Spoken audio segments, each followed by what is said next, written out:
非常谢谢国民跟小红带领的诗歌，我觉得每一首都非常的贴切，都是在对我们的心说话。我们的确需要这些鼓励，真的是没有想到，有再一次的面对这样的一个问题。不晓得在座各位非典的时候，你在中国或在亚洲吗？我那时候刚好在台湾教书，所以让我想起当时的那个时候，的确有一点，如果你在那个情况里面，的确有一点风声鹤唳的感觉啊。我那时候刚好在台湾教书，那台湾的教育部就规定说，这个学校里有病情你才停课，整个学校就停，不然的话呢就继续上课。我记得那个时候我妈3天2头的打电话来问说学校停课了没？因为你在局外的，你有的时候在局外看，你会更担心，特别是担心那些处在那个情境内的人。所以我说，哎呀，那个学校都没有病例，我就得去继续上课。但是很感谢主，那个学校呢，它一个宿舍里有8、9个人，但是那个学校就没有一个病例。所以呢，我整学期教完了，我才回来的，整学期教完才回来的。所以呢，我觉得在这种时候呢，我也觉得，有的时候我们要就是体会到这种文化上的差异啊。其实现在在台湾聚会的时候都已经是这个样子了。这个是我在台湾服侍的教会的高中团契，每一个人来聚会的时候都戴着口罩。刚好呢，在这里是相反的，因为我贴这张照片呢，就是跟各位讲的时候，其实有的时候这个文化上对卫生的这个定义不同啊。西方觉得呢，你洗手比较卫生，但是呢，亚洲人觉得呢，你戴口罩比较卫生。其实这2个加起来是最好的防护。所以呢，我们教会里呢，我们提供了洗手液。那至于口罩呢，如果你觉得你来到这里你需要戴口罩，请不要客气，我们不会用奇怪的眼光看你。但是走出去的时候呢，我们还是劝你不要戴，免得别人用很奇怪的眼光来看你啊。我们教会有一位小朋友，几年前吧，有一次流感，父母就叫他戴口罩去学校。结果那天老师就把他放在那个角落，不准他跟任何的小朋友玩，很可怜，所以他就不敢戴了。其实戴口罩是一个防备流感最好的一个途径。如果你感冒，你戴口罩，你就杜绝了很多传染给他人的机会。但是显然西方这边还是没有意识到这个戴口罩的重要，所以这个都是国情文化的差异，很有趣啊。所以呢，至于在这里呢，我觉得如果你觉得需要戴口罩，是绝对没有问题的。但是在台湾现在教会里面，你进来的时候都要戴口罩，全程戴口罩。聚会的服侍的同工，所以这个高中团契他们一起聚会的时候呢，他们也是戴口罩的。所以如果你想要戴口罩，我们不会用奇怪的眼光看你，或者请你坐到最后那个角落去的啊。好，那我们就开始继续我们今天的分享。我们这一次呢，今年呢要讲路加福音。我们每次讲路加福音的时候呢，都会一段一段的讲。但是呢，一段一段讲的时候呢，会有一个问题是呢，我们会见树不见林。所以我们每一次看一小段落的时候呢，我们一直要记得这整个故事的一个大结构。你这么看的时候呢，你就会知道，其实每一位作者，每一位圣经作者，他写作一卷书，在圣灵的带领下的时候呢，是非常精心，有一个非常完美的结构在那里。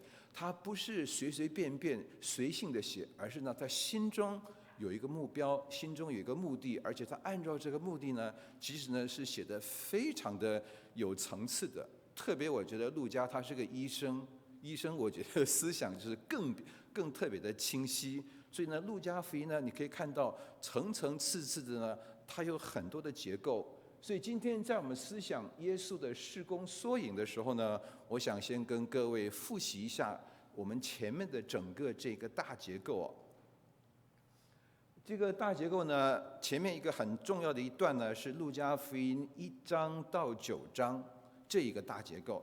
这个大结构呢，是以这个到4章50，对不起，我这里，哎呀，我的数字真是不行啊！4章51节，请改成9章51节。所以呢，这个结构当中呢，首先1章到2章21节讲到了耶稣的降生。讲到耶稣的降生之后呢，2章22节到52节呢，讲到耶稣的幼年，其中特别提到2件事情。第一个呢是父母亲带他到圣殿去，把他献给献礼。然后第二个故事呢是讲到他呢跟着父母到耶路撒冷过节的时候。所以呢，讲完降生，讲完耶稣的幼年52节之后呢，马上就到了耶稣的成年。但是到了耶稣的成年的时候呢，3章开始呢是讲到了他耶稣传道的预备工作，3章1节到4章13节。这个预备的工作里面呢，有讲到施洗约翰的出现，他说他是来给耶稣铺路的。然后讲到耶稣他自己呢，也是尽诸般的义，他自己来受洗，但是他受洗的时候呢，圣灵如鸽子降在他身上，表明了这个耶稣的身份。然后呢，接着他就到了旷野，接受了试炼。这些呢，都是他传道的预备工作。然后我们今天开始讲的就是耶稣在加利利传道，所以一直到第9章50节，这一大段的这个大单元都是耶稣在加利利的传道事工。所以呢，当我们思想一小段一小段的时候呢，这个大结构呢，我们要记在心里。所以呢，耶稣的这个传道的生涯呢，几乎就局限在加利利的这个地方，特别是靠近这个加利利海的这沿岸的这些城市。所以呢，他的家乡在这里拿撒勒。然后呢，他的传道事工在加利利。但是到了第9章51节的时候说呢，耶稣被接上升的日子将到，他就定义向耶路撒冷去。所以9章51节开始呢，他就开始从这里，从加利利往南走，一直走到耶路撒冷，在这里他受难受死。这个过程呢是9章路加福音第9章以后的。所以呢，路加福音呢2大段，1到9章讲他在加利利，9到其余的呢讲他经过的过程当中呢，他所说的教导，以及呢，直到他到了耶路撒冷，在耶路撒冷遇难、受死、钉在十字架上。这个是一个很大的一个单元结构。那另外，我们今天讲到的这个耶稣事工的缩影呢，它也有一个非常工整的结构的。所以呢，在第4章14节到40节这一段经文呢，我们今天所读的这段经文呢，其实就是把耶稣在世界上所做的这个工作呢，成为一个缩影。他的事工呢，就是这些事情。所以路加讲完了他的出生，讲完了他的幼年，讲完了他的传道的准备工作呢，他要讲耶稣的传道生涯的时候呢，他先给我们一个 summary， 他先浓缩了一个图画，告诉我们耶稣在世界上他的事工就是这样子的。所以呢，在第4章14节到15节说，耶稣满有圣灵的能力，回到加利利，他的名声就传遍了四方。接下来这段圣经16节到32节讲到耶稣的教导事工。耶稣在这个世界上一个很重要的一个层面是他的教导。然后第二个就是耶稣的神迹事工，第4章33节到41节。所以耶稣在这个世界上事工的2个最主要的层面，就是他的教导跟他的神迹奇事。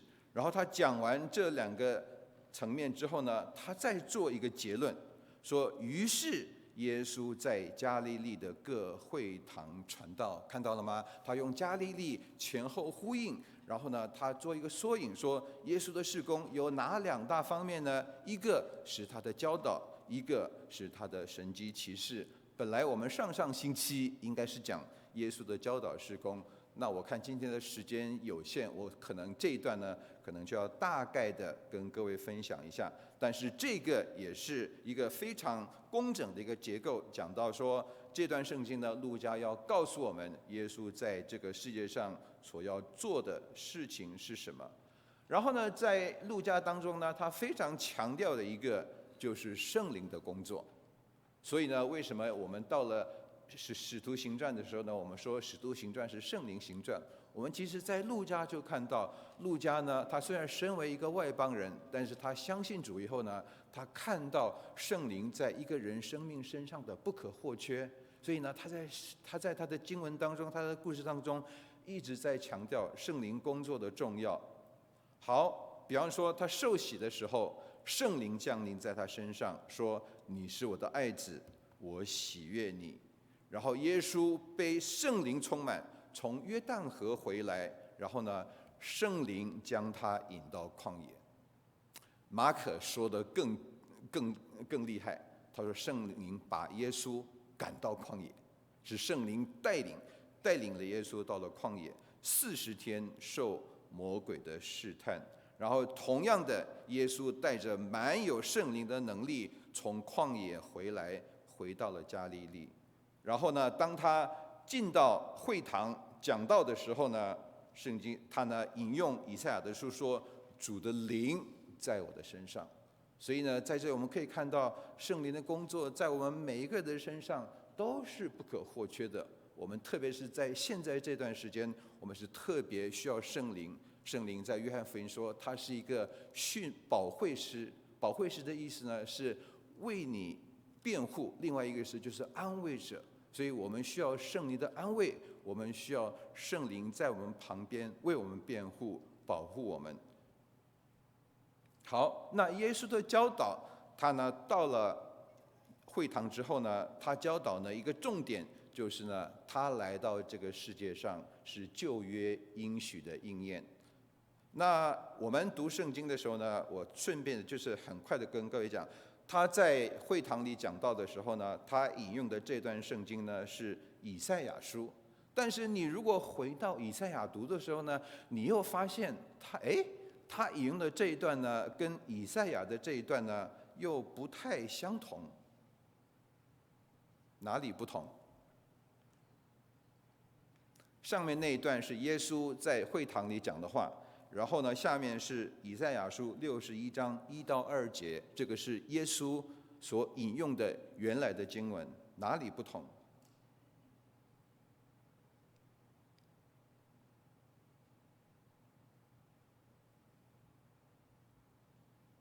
其实使被欺压的得自由是以赛亚书58章6节这段话。看，在说叫那受压制的得自由，并没有在以赛亚书61章出现，而是以赛亚书58章6节。所以换句话说，弟兄姐妹，当路加说耶稣读这段话的时候呢，我们相信他读的不仅是以赛亚书61章。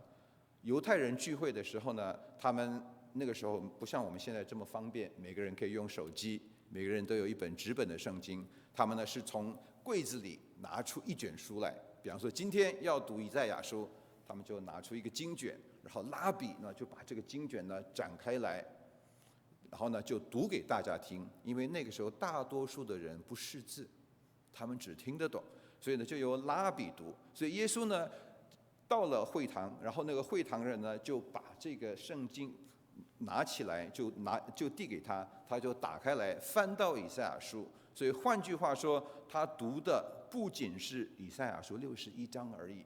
所以路加呢，他把很多的经文浓缩在一起呢，告诉我们他那天读了很多段的以赛亚的经文。但是呢，他的这段经文呢，就是要告诉大家，他来呢是要应验这段经文。然后他讲完之后呢，其实呢，你读路加福音，他只讲了一句话，对不对？他说这些话今天在你们当中成就了。你觉得他只讲了那句话吗？不可能嘛！他一定是解释了这段圣经，但是路加因为篇幅的关系，他浓缩了一句话。所以当我们读福音书的时候，当我们读这样的记载的时候呢，我们要记住，他没有一个字一个字的引述下来，因为我们今天很多的人都是受过学术训练，我们都写过硕士、博士论文。你写论文的时候，你引用经文的时候，你引用一段文章的时候，一个很重要的地方是什么？不能改一个字，特别是在引号里面。我记得我那时候写硕士论文，我引用这段文章，我一定要一字不落的说这个我是引自哪一本书。但是圣经作者呢，他没有这样的一个限制，所以呢，我们会看圣经作者呢，他引用书卷的时候呢，他没有是逐字的引用，因为那个不是他们的习惯，他引用的呢是这段经文的一个重点。那这里呢，他是浓缩了很多段的经文在一起。他告诉你说，耶稣那天在会堂讲道，他讲的是以赛亚书，他读了好几段，然后他告诉在场的听众呢说，这些经文应验在我的身上，我就是那一位来把传福音给贫穷的人。我呢是来报告什么呢？报告被掳的得释放，瞎眼的得看见，叫那受压制的得自由。他说我就是来做这件事的人。听众的回应非常的有意思。一开始哇，好得不得了，他们听完了以后呢，称赞他，并稀奇他口中所出的恩言。但是接下来，他们却怀疑。为什么怀疑？这个不就是那个穿着开裆裤，在我旁边那个小时候那个穿着开裆裤的那个小孩吗？因为耶稣是在拿撒勒长大的，他们从小看着耶稣长大，所以呢，他们就说这个不是约瑟的儿子吗？换句话说，这个木匠这个儿子，他会是我们心中所期盼的弥赛亚吗？所以呢，他们开始存疑了。所以耶稣马上接下来就讲了一段非常严厉的话语。在这段话语当中，我今天没有时间讲，但是呢，他的重点就是说，他责备这些人没有信心，没有在他的身上看到，只因为他的出生地点，只因为他跟他们非常的熟悉，他没有看到他来到世界上这个任务的特色。而且耶稣的另外一个重点就是说，神的这个福音不仅是传给你们的，这个福音是传给世界万民的。他引用了2个例子，第一个就是以利亚3年饥荒的时候，神非常的有意思，神没有要以利亚待在犹太的境内，他说你到西顿去，到一个外邦人的地方，推罗西顿，你到外邦人的地方去呢，那里有个寡妇，她管你吃住。所以以利亚呢跑到西顿去，然后那里的寡妇供给他吃住。然后呢，在这段时间呢，哪一个人得医治？是叙利亚的大将军乃曼得医治。所以呢，是2个外邦人，一个外邦女子提供了犹太人先知的供应，一个外邦的将军他得到了医治。换句话说，其实远在旧约，上帝的心意就已经很清楚了。福音是神的大能，要传给什么？所有相信的人，不仅是新约而已。但是显然，这个他们接受的不是很好。所以当他们听完这段话之后呢，其实就跟听完施洗约翰的那段话的反应差不多。你还记得施洗约翰说什么吗？毒蛇的种类，谁要你们来？不要以为你们是亚伯拉罕的子孙，你们就能逃避将来的愤怒。重点是一样的。你不要以为你是选民，你就高枕无忧，除非你自己真正的相信，你自己真正的悔改。不要说你是因为在教会里长大，你就好像得到一个保险，没有，这个是你个人的事情。所以会堂里呢，前面称赞稀奇，然后呢，接下来存疑，等耶稣批评完他们之后呢，这些爱国主义的人呢就火大了。会堂里的人听见这话，都怒气满胸。为什么？在前面他们听到想听的，哇，我这个弥赛亚来了，他要把好的信息使压制人得自由，这个得释放，他们听到想听的，但是呢，在这里他们听到不想听的。很多的人他们存在着优越的犹太人本位主义。你还记得彼得吗？彼得去加拉太教会去传道的时候，他一开始跟外邦人在一起，但是后来别人批评他，所以呢，他就不跟外邦人一起吃饭。所以保罗在加拉太书里面批评的非常的这个严厉。所以其实呢，当时在教会当中，你如果是一个希腊人，我相信你在一个犹太人的群体当中，你多多少少都会受到歧视的。所以也就是为什么打饭的时候会打得不公平。在使徒行传说，那些讲希腊话的寡妇们起怨言了，因为呢，那些打饭的人看，你讲中文多舀一瓢给你，你讲英文少舀一瓢给你。我觉得这个就是人的一个本性，人的天性。即便是我们相信了主，我们还是在很多的地方需要悔改。这些相信耶和华的人，但是呢，他们依然带着一种非常优越的本位主义，觉得他们才是选民。但是耶稣敲碎了他们的这个本位主义的这个错误的观念，引用2个外邦人的例子，告诉他们福音是给所有人的。其实呢，我上上个星期讲到的题目呢，原来是关乎万民的革命性福音。我用这个题目的时候呢，我挺犹豫的，因为我知道中国来的弟兄姐妹呢，对革命这2个字的这个看法不是太正面啊。有的时候你会听到弟兄姐妹在聊天的时候，如果你有不同的意见，他会说：怎么你要来搞革命啊？所以我们对革命的看法呢是比较负面的。但是革命这个字呢，它的原来的意思是什么？它是要改革的。耶稣来到，他就是要改革我们这些约定俗成的一些错误的观念。犹太人觉得他们是选民，他们有优先的位置，但是耶稣告诉他们说 ：“No， 除非你自己真正的相信，不然的话，就算你是犹太人，又怎么样呢？”所以，因为耶稣打破了他们这种优越的民族本位主义的这种观念呢，所以他们非常的生气，怒气满胸，而且接下来呢，他们本来想要把耶稣推到山下去，造成一个这样的。所以听众的回应，其实呢，这个称赞、稀奇、存疑、愤怒，接着在路加福音，接下来你就会看到，这个差不多就是当人听到福音的时候的一些反应。有人觉得很稀奇，有人觉得称赞，有人觉得非常的生气。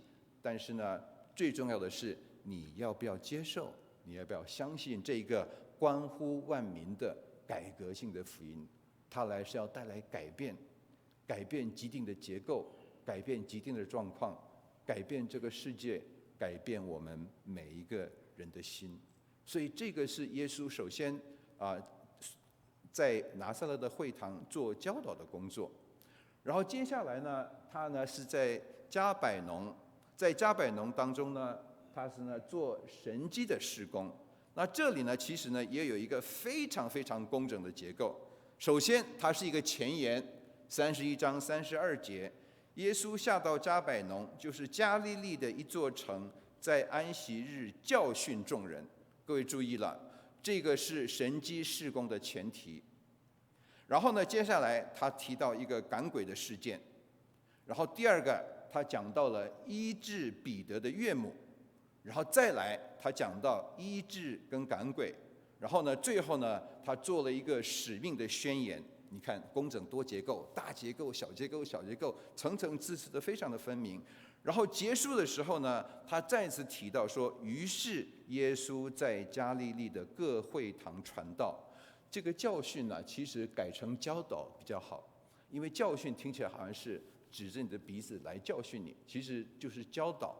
所以呢，耶稣到加百农呢，他最重要的工作还是教导。然后结束的时候呢，他讲到说他在加利利的各会堂传道。所以这些赶鬼医病的事工是在什么一个框架里？是在一个教导的框架里。所以换句话说，今天等一下我们会提到所谓的神迹事工，它一定要在神的话语的框架里，它才会保持一个健康的状态，它才会有一个平衡的状态。很可惜，今天我们不是太过于注重神迹，忽略了话语，我们或者是太过于忽略了这个话语神迹事工，或者过于注重神迹事工，忽略了话语。所以呢，我们常常会矫枉过正，但是这里呢，路加提醒我们的非常清楚，我们呢两者要并重。好，这个是耶稣在加百农的神迹事工的一个非常工整的结构。所以接下来呢，赶鬼的这件事情呢，主要是讲到的一个问题呢，就是鬼附。那这个鬼附呢，现在已经10点25了，我只能很简单的讲，这是一个非常复杂的问题。那首先呢，我们讲到鬼附的时候呢，我们一定要从一个很广的一个框架来思想这个问题。我们所面对的其实不仅是鬼附的问题。保罗在以弗所书告诉我们说，因为我们并不是与属血气的征战，乃是与那些执政的、掌权的、管辖这幽暗世界的，以及天空属灵气的恶魔征战。所以弟兄姊妹，我们所面对的这个征战，不仅是赶鬼不赶鬼，鬼附只是这整个宇宙性的跟邪恶、跟撒旦征战的一部分而已。所以当我们今天看耶稣赶鬼的事工，我们要从这个更大的框架来思想，我们是与空中属灵气的、掌权的、管辖这幽暗世界的这一股这个恶势力征战。然后第二个，通常在迷信跟偶像崇拜浓厚的地方，鬼附的情形非常的多。你说哪里有鬼附？我们今天不是好好的，但是你如果到一些偏乡僻壤，那些一直到今天还在精灵崇拜非常浓厚的，或者是在中国的某些地区，它迷信还是非常浓厚的，我想福建来的弟兄姐妹会感同身受。其实呢，鬼附的情形还是非常的常见的，我们在台湾也会常常看到。所以呢，这个呢就是呢，如果你是一个迷信的人，如果你拜这个神明，我知道有人甚至把自己的孩子交给神明养，有的人呢甚至在他的家里养鬼。那你这么做的话，你就是自己敞开大门嘛，是你自己引狼入室。不然的话呢，如果你是一个相信主的人，你别担心鬼会附你，他附不了你。以弗所书说，我们有圣灵的印记在上面，他大不了只会干扰你，他不可能附在你身上。所以我估计耶稣在会堂赶鬼的时候呢，他赶的是什么人？我想犹太人的几率不高，就是讲希伯来话的犹太人，他们来到会堂崇拜的人，这些相信耶和华的人几率不高。我觉得是那些，因为当时的会堂里会有一些外邦人来聚会的，而且有一些呢是希腊化的犹太人，他们虽然是犹太人，但是他们是在一个希腊的背景当中长大，所以很可能这些都是原来是拜一些其他鬼神的，所以呢，他们很可能有这个鬼附的问题，所以他们来到这个会堂里面呢，在会堂里就发作了。所以这个是我自己的一个猜测跟判断。但是总而言之呢，在这里呢，当耶稣赶鬼的时候，他要应验什么？他要应验他在前面引用的以赛亚书的话，他要来使什么？使被掳的得释放。这句话呢，可以用很多的层面来看。从个人的层面来看，被掳的得释放是什么？就是像这些被鬼附的人，他们原来是被鬼囚禁的，他们是被恶魔的势力所囚的，但是如今耶稣来把鬼从他们身上赶走，所以呢，他们呢就是一个被掳得释放的一个见证。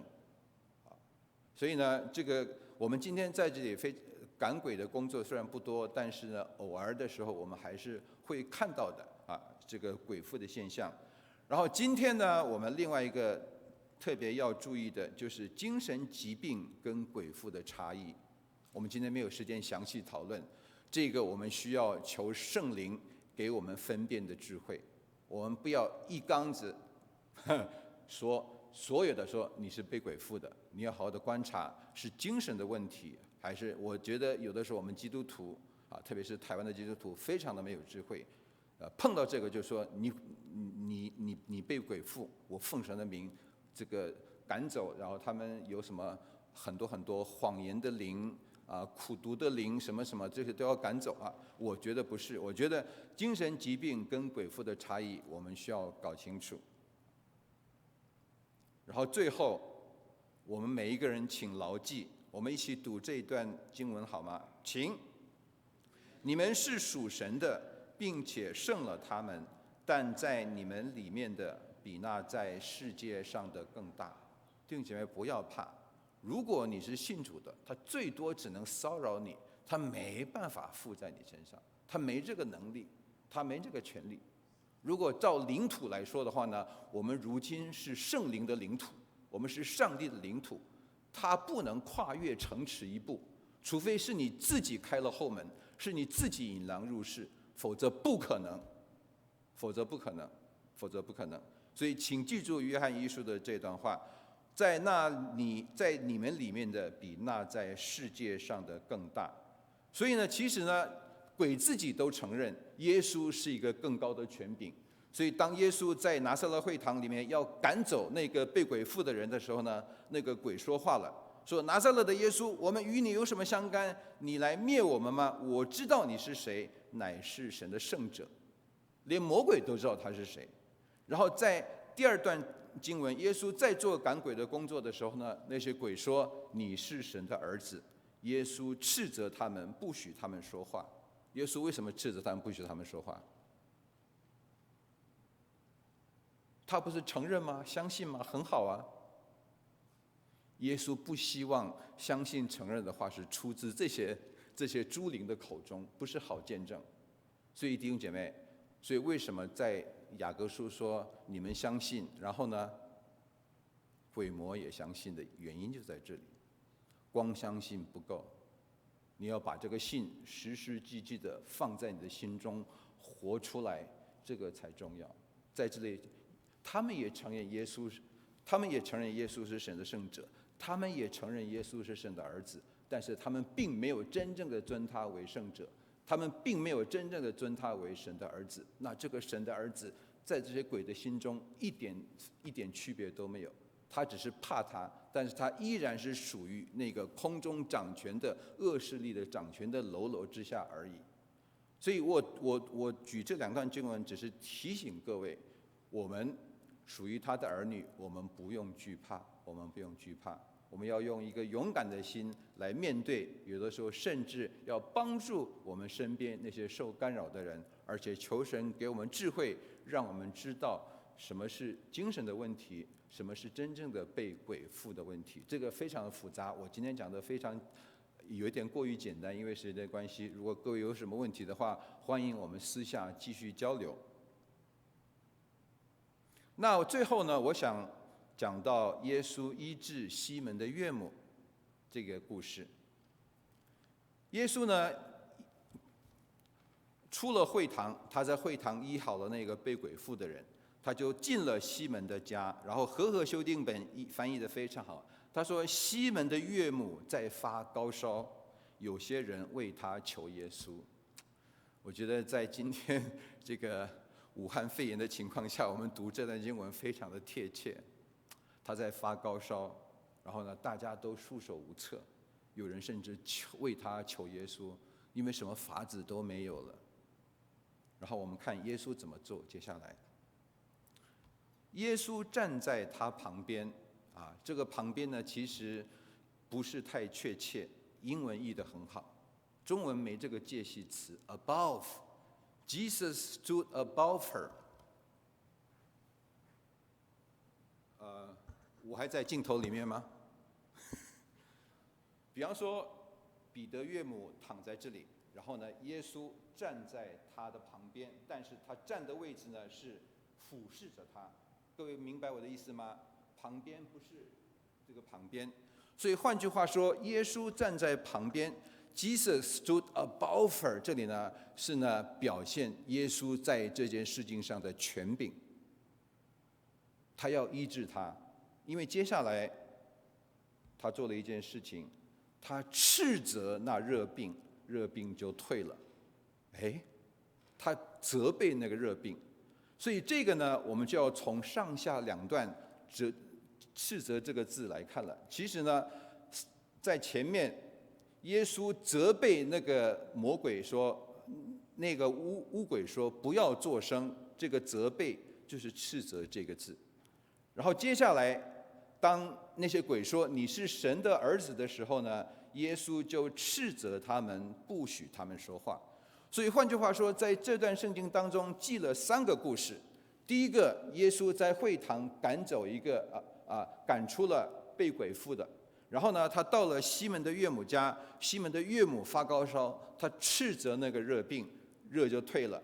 然后再来，他就医治了很多人，然后呢，让很多人呢，原来被鬼附的呢，鬼都被赶走了。然后鬼呢就说你是神的儿子，耶稣斥责他们。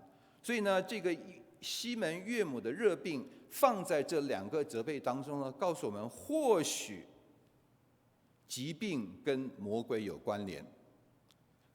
我们今天的这个疾病是不是跟魔鬼有关联呢？这个呢，其实马丁路德他在1527年当黑死病袭击威登堡的时候呢，他也有想过这个问题。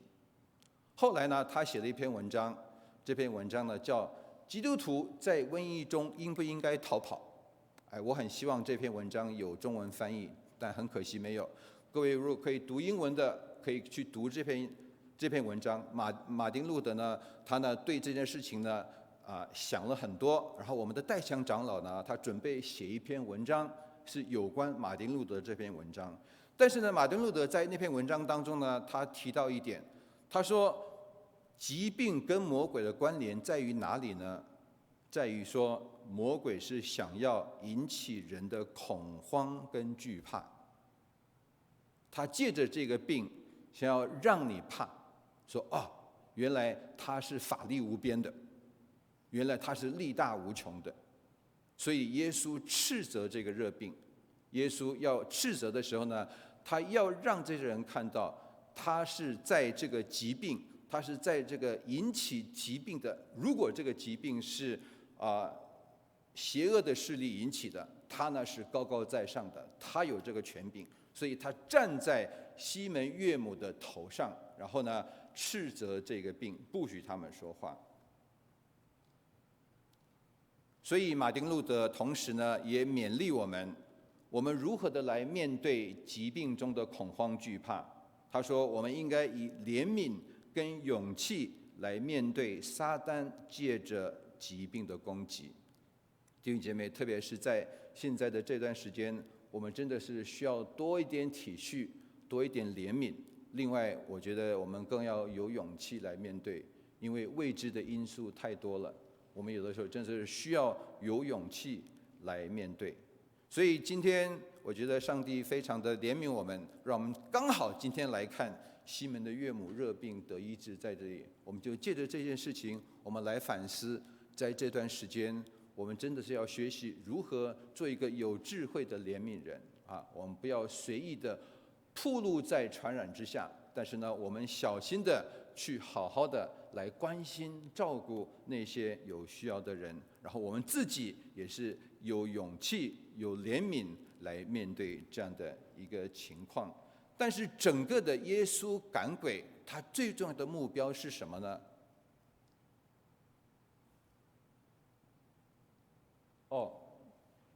先是这个，在这里呢，我们就可以看到医病跟赶鬼呢，在前面我们看到好像有关联，对吧？耶稣斥责那个热病，但是呢，在这里呢，这个耶稣赶鬼的事工，一个最重要的原因是要彰显他的权柄。所以呢，他们很稀奇他的教训，因为他的话里有权柄。然后4章36节，众人都惊讶，彼此对问说：“这是什么道理呢？因为他用权柄能力吩咐污鬼，污鬼就出来。”所以弟兄姐妹，这段整个的记载，它不是要讲一段好像很神奇的故事，叫我们说哇，而是要我们知道他是一个掌管世界整个领域的主，包括这些空中属灵气的都臣服于他，以至于连对不起，我少了一张这个 slide， 没有问题。以至于连鬼都承认，他说你是神的儿子，你是以色列的圣者。然后呢，路加很担心，你如果只读到39节，你知道哦，我得病一定是魔鬼的攻击，我得病一定是跟魔鬼有关系。所以他在4章41节，他分开讲了。他说：日落的时候，凡有病的人，不论什么病，都带到耶稣那里。耶稣按手在他们个人身上，就医好他们。然后再说什么？又有鬼从好些人身上出来，看见了吗？病跟鬼是不是两回事？是两回事啊！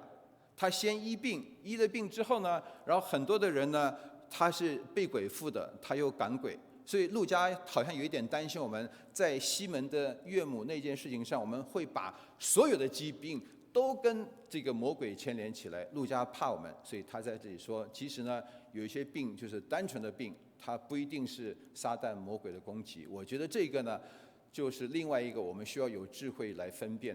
有的时候我特别是在台湾或者是在某些教会里面呢，什么事情呢都说这个都是恶者的攻击。包括你文章写不出来，包括你论文写不出来，包括你设计东西设计不出来，就是有的时候你在台湾，你跟人一起祷告，你会听一些人说，我最近这个图画不出来，求你们为我祷告，求你们这个帮助我们这个击退恶者的作为。我心想说，你没灵感跟恶者没太有什么关系吧？这个鬼这么忙，还忙到这个还关系到你这个图上了嘛？但是我当然忍住没讲，但是我只是说呢，我们不要矫枉过正。当然，我们从整个的宇宙来说，我们的确，保罗在以弗所第6章说，我们是以空中执政掌权的。这个包括不仅是空中的，以及这个世界上的很多体制性的恶势力。但是另外一方面呢，我们也不要太忽略，我们不要矫枉过正，我们就是这个路加，所以为什么提到耶稣事工的2个重心是教导跟赶鬼，然后他把赶鬼摆在教导的这个框架当中，就是提醒我们话语的重要。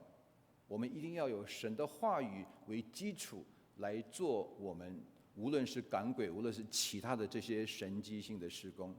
很可惜，今天在美国有一些，容我不客气地说，这些借着基督教发财的一些骗子。特别是那些开神医大会的人，他们就是剥削人民的感情，剥削基督徒的这些软弱的情怀。他告诉你说，如果你奉献，神就会医治你的病。圣经里哪里有说这种事情？所以呢，我们在这些很多的乱象当中，求主给我们一个分辨的心，特别是在这个魔鬼的这件事情上呢，让我们特别用一个平衡的心来看。或许今天启蒙时代后的我们不太相信这个东西的存在，但它的确有的。但虽然有，但是我们也不用惧怕，因为我们是上帝的儿女，我们不用担心，我们有勇气，我们是有能力来制服他们的。最后，我觉得这个是我用这个图来这个做结束。这个是我们的书《不忙碌的门徒》最后一章讲到这个生命的见证传福音的时候呢，他说我们传福音有4个重要的层面：话语、神迹、生活、行为。我们可以借着生活的这4个层面来传扬上帝的福音。所以比方说3福，或者我们跟别人分享福音，我们是在用话语来传讲福音。在生活当中，我们要活得跟别人不一样。如果我们的价值观跟别人没什么一样，我们追逐的也是名利财富，我们追逐的也是好学校，我们追逐的也是这些世界上的东西，别人如何知道我们是上帝的儿女？借着我们的行为，我们的行为不一样。然后呢，当然今天因为我们是讲到神迹，我觉得在传福音的层面上，神迹奇事的确是存在的，而且有的时候不是那么的戏剧性，像赶鬼一样。我觉得很多时候神会借着奇妙的事情，比方说最近我们在这个Young Professional 这个群组里面，有一天我们去一个朋友家聚会，他就突然问起很多这个问题，他就轮流我们：你为什么相信？你为什么相信？你为什么相信？然后呢，很多人就做见证说，在生命当中发生了一件事情，所以呢，这个事情我们相信了。然后呢，最近他自己的生命当中就发生了一件事情。然后呢，这个事情发生之前呢，他说：“请你为我祷告。”我们都为他祷告。结果这件事还真的成了。我相信这个事情在他的生命当中会有一定的印象，上帝是存在的。上帝会借着神迹奇事在我们当中，不是这么的 dramatic， 但是呢，他一定借着各层各面，用很奇妙的方式来带领我们，来聆听我们的祷告，不聆听我们的祷告，或者借着一些奇妙的作为，让我们知道他是那位至高者的儿子，他今天依然在我们身边。所以或许在武汉这个肺炎肆虐的时候呢，我们真的是求神用他的神迹奇事彰显在我们的当中，彰显在中国人民的当中，求神怜悯，求神帮助，因为情况只是越来越严重，真的是求上帝怜悯，求上帝帮助，愿他的神迹奇事临到这片地上，真的是求他的怜悯临到这个国土，让这类人民借着神迹奇事见识到他是这位创造宇宙天地万物的主。我们一起来唱《我的神我的主》好吗？他是我们的磐石。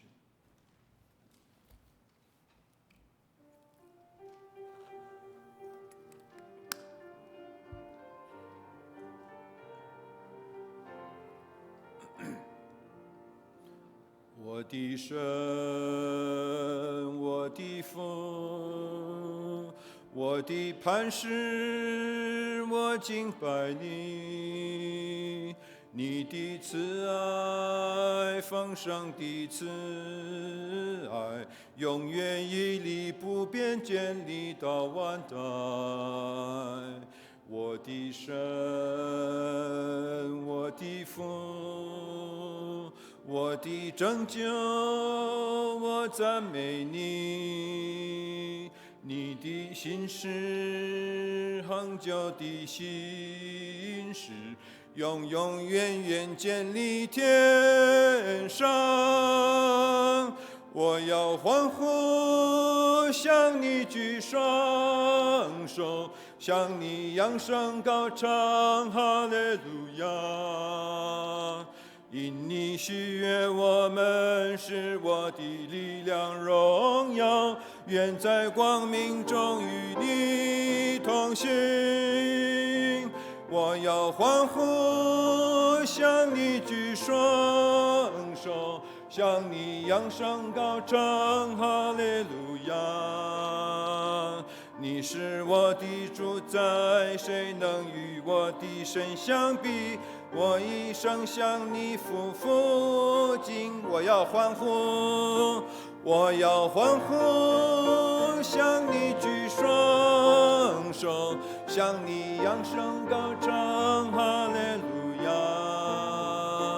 因你喜悦我们，是我的力量荣耀，愿在光明中与你同行。